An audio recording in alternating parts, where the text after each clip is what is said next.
السلام علیکم ورحمۃ اللہ۔ سب سے پہلی اور بڑی اپڈیٹ یہ ہے کہ آخرکار انجینئر محمد علی مرزا صاحب نے خلفائے ثلاثہ کی ابھی حال ہی میں ہوئی توہین کی سختی سے مذمت کی اور اہل تشیع کی کتاب نہج البلاغہ سے 12 ایسے پوائنٹس بیان کیے جو کہ اہل تشیع کے آج کے عقائد کے خلاف ہیں، اور بالخصوص جو لوگ نبی علیہ السلام کی آل کی محبت میں خلفائے ثلاثہ کی توہین کرتے ہیں انہیں نہج البلاغہ سے یہ دکھایا کہ کیسے سیدنا عمر کی وفات پر سیدنا علی رضی اللہ تعالی عنہ اپنے دکھ کا اظہار کر رہے تھے۔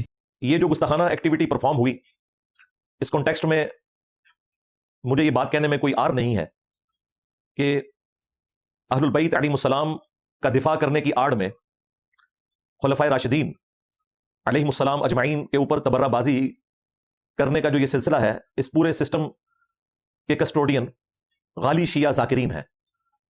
ان کی مجالس میں اس قسم کی گفتگو کی جاتی ہے، اگرچہ ان کے پڑھے لکھے علماء منع کرتے ہیں لیکن ان کی اتنی سنوائی نہیں ہے۔ اس وقت اہل تشیع کے سٹیج کے اوپر ذاکرین کا قبضہ ہے اور وہ اپنی پبلک کا خون گرمانے کے لیے اس قسم کی گفتگو کرتے ہیں، اور پھر جو لوگ ان کی مجالس میں بیٹھتے ہیں بسا اوقات اہل سنت ہوتے ہوئے بھی ان کے اوپر اس قسم کا رنگ چڑھ جاتا ہے اور وہ گالی گلوچ کے اوپر اتر آتے ہیں۔ یہ سیدنا عمر کی شہادت کے اوپر سیدنا علی نے ان کی تعریف میں چند جملے بولے۔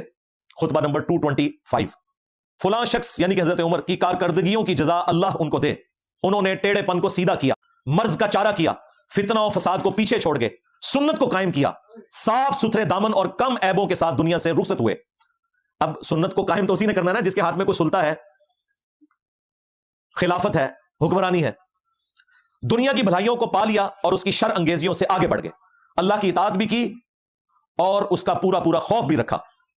خود چلے گئے اور لوگوں کو ایسے متفرق راستوں میں چھوڑ گئے جن میں گم کردہ راہ راستہ نہیں پا سکتا اور ہدایت یافتہ یقین تک نہیں پہنچ سکتا۔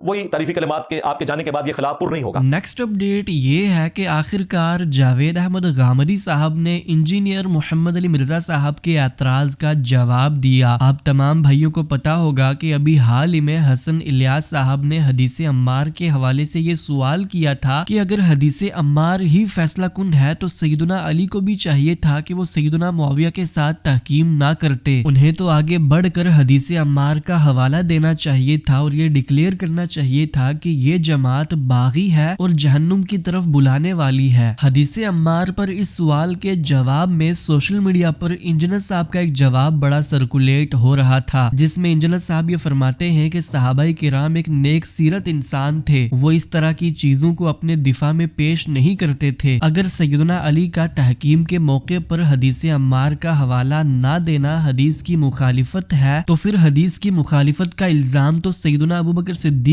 پر بھی لگے گا، کیونکہ انہوں نے بھی سقیفہ بنی ساعدہ کے موقع پر اپنے خلیفہ بننے کے دفاع میں نبی علیہ السلام کی یہ حدیث پیش نہیں کی کہ چونکہ نبی علیہ السلام نے اپنی زندگی میں اپنی جگہ مجھے مصلی پر نماز پڑھانے کا حکم دیا تھا تو اس وجہ سے میں مسلمانوں کا خلیفہ بننا چاہیے۔ غامدی صاحب بھی ان کو پتہ نہیں شیطان نے کہانی کرائی، وہ کہتے ہیں جی عمار کو باغی جماعت قتل کرے گی، تو حضرت علی نے یہ حدیث کیوں نہیں کوٹ کی؟ حضرت معاویہ کو بھی کی ہے کوٹ نہ بھی کریں تب بھی کوئی فرق نہیں پڑتا۔ کیا حضرت ابوبکر نے کوٹ کی ہے کہ میں مصلی پہ کھڑا ہوں لہذا میں خلیفۃ رسول ہوں؟ حضرت ابوبکر نے حضور کی حدیث کے خلاف کیوں عمل کیا؟ حضور نے تو مصلی پہ کھڑا کیا تھا، ان کو چاہیے تھا کہ لوگوں دیکھو میں مصلی پہ نمازیں پڑھاتا رہا ہوں، اس سے میں خلیفہ ثابت ہوتا ہوں لہذا مجھے خلیفہ چن لو۔ یار وہ اللہ والے لوگ تھے۔ انجینئر صاحب کے اسی اعتراض پر ابھی حال ہی میں لائیو پروگرام کے دوران جاوید احمد غامدی صاحب نے یہ جواب دیا کہ سیدنا ابوبکر صدیق نے سقیفہ بنی ساعدہ میں خلیفہ بنانے کے دفاع میں یہ حدیث پیش کی تھی کہ خلیفہ قریش سے ہی ہوگا۔ تو آپ کا جو سوال ہے اس کا جواب دیا جاتا ہے کہ بھائی وہ بڑے لوگ تھے، وہ کیوں اس موقع پر آ کے بتائیں کہ رسول اللہ نے ہمارے حق میں فیصلہ کر دیا ہے؟ اس کی ضرورت ہی نہیں بتانے کی۔ یعنی یہ صرف اتنی سی بات ہے کہ ایک مجلس میں ان سے تقاضا کیا گیا تھا کہ ذرا اپنے فضائل بیان فرمائیے، بڑے آدمی ہیں وہ اپنے فضائل خود کیوں بیان کرتے؟ یہ فضائل کی بحث نہیں ہے، یہ اس موقع کے اوپر ہزاروں لوگوں کی جانیں بچانے کا مسئلہ تھا، پیش کرنا چاہیے تھا، واجب تھا ان پر کہ وہ پیش کرتے اگر ان کے علم میں تھا۔ اور تحکیم کے موقع پر اس وقت تو لوگوں کی گردنیں کٹ گئیں، اتنا بڑا حادثہ ہو گیا، مسلمان آپس میں لڑے، ہزاروں لوگ مارے گئے، اس کے بعد تحکیم کی نوبت آئی۔ تو تحکیم کی نوبت آئی تو آپ نے کیا مانا؟ یہ کہ اب کچھ لوگ مل کے فیصلہ کریں گے کہ کس کا موقف درست، میرٹ پہ بات ہو جائے گی، تو یہ تو میرٹ پر بات ہونی ہے نا۔ تو اس موقع پر رسول اللہ کا فیصلہ، سوال یہ ہے کہ جب سیدنا صدیق رضی اللہ عنہ نے سقیفہ بنی ساعدہ میں قریش کے حق میں رسول اللہ کا فیصلہ پیش کیا تھا تو وہ بڑے آدمی نہیں تھے؟ اللہ اکبر۔ اس امت میں ان سے بڑا کون ہے؟ حضور کا فیصلہ تھا۔ تو اگر آج کے لوگ اس کو حضور کے فیصلے کے طور پر پیش کر رہے ہیں تو ان سے پہلے یہ سیدنا علی کا فرض تھا کہ اس کو پیش کرتے ہیں، واجب تھا ان پر، یہ کہ لوگوں کی گردنیں کٹنے کا موقع آ گیا تھا. یہ کوئی تعریف کی اور مدح سرائی کی اور منقبت کی مجلس نہیں تھی جس میں بڑے آدمی نے پسند نہیں فرمایا کہ وہ اپنے بارے میں بات کریں. میں اس پر اور اس کیا تبصرہ کر سکتا ہوں؟ بہرحال یہ تو ثابت ہو گیا کہ ثقیفہ بنی ساعدہ کے اختلاف کے دوران نبی علیہ السلام کی حدیث کے مطابق ہی فیصلہ کیا گیا. لیکن کیا آپ کو لگتا ہے کہ کسی شخص کا نبی علیہ السلام کی غیر موجودگی میں نماز پڑھانا بھی خلیفہ بننے کی دلیل کے طور پر پیش کیا جا سکتا ہے؟ اس پر اپنی رائے کا اظہار ضرور کیجیے گا. نیکسٹ اپڈیٹ یہ ہے کہ ریسنٹلی مفتی اکمل قادری صاحب نے ایک پروگرام کے دوران یہ فرمایا کہ ہمارے علماء کرام مساجد سے قرآن و حدیث بیان کرنے سے ڈرتے ہیں کہ لوگ ہماری بات نہیں سنیں گے. اسی وجہ سے ہماری مساجد میں قصے کہانیاں اور نعت خوانی کی محفل سجائی جاتی ہیں. اہم ترین چیز یہ ہے کہ نبی کریم صلی اللہ علیہ وسلم کے دور میں کیا یہی ہمارے شاعر تھے؟ نعتیہ محفل، ختم قادریہ، 11ویں شریف، 12ویں شریف، کیا یہ چیزیں نبی کریم صلی اللہ علیہ وسلم کے دور میں شاعر کی حیثیت سے متعارف تھیں؟ نہیں. وہاں مسلمان کی پہچان تھی قرآن، حدیث، مسائل، جہاد، خدمت دین، نبی کریم صلی اللہ علیہ وسلم کی محبت کا عملی ثبوت دیتے ہوئے آپ کی اطاعت کرنا. اور آج مسلمان نے ان شاعر کو ترک کر کے ان شاعر کو اختیار کر لیا جس میں کھانے پینے کا موقع مل جائے.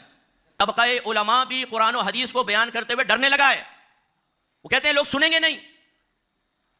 ایک مولانا صاحب بیان کر رہے تھے کہ غوث پاک رضی اللہ تعالیٰ عنہ کا اگر کوئی پہلے نام بے وضو لے لیا کرتا تھا مر جاتا تھا. پھر اللہ نے فرمایا عبد القادر یہ آپ کیا کر رہے ہیں؟ تو انہوں نے کہا اچھا ٹھیک ہے. اس کے بعد اگر وہ بے وضو نام لیتا تو ایک بال ٹوٹ جایا کرتا تھا. ہماری عوام کو یہ تماشے چاہیے. عمل کا نہ کہو، اطاعت رسول کا نہ کہو، حرام کے چھوڑنے کا نہ کہو. ہمیں یہ قصے سناؤ، کہانیاں سناؤ، چسنیاں پلاؤ. یہ تھی آج کی ساری اپڈیٹس. ملتے ہیں اسی طرح کی نئی اپڈیٹس کے ساتھ. تب تک کے لیے اللہ حافظ. السلام علیکم ورحمۃ اللہ.